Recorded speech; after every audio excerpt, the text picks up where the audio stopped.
সুজা global tamping র্যামার। Engine কিল switch এখানে on করে দিলাম।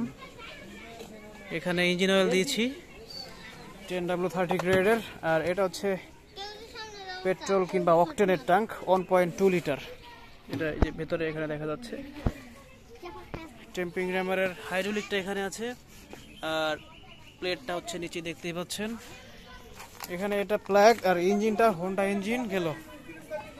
এক্সেলেশন পাওয়ার এখানে, আর এখানে দুইটা সুইচ আছে, এখানে দুইটা সুইচ আছে। তো যখন আমি ইঞ্জিন অন করব তখন এই সুইচ দুটাকে অন করে দেখব।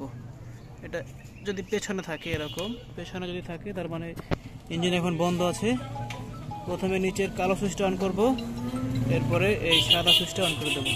দেন আমরা হচ্ছে এই মেশিন অন করব। মেশিন অন হয়ে গেল। এরপরে যখন আমি এই যে এক্সেলেশন পাওয়ার দেবো, এই এক্সেলেশন পাওয়ার দেওয়ার সাথে সাথেই এটা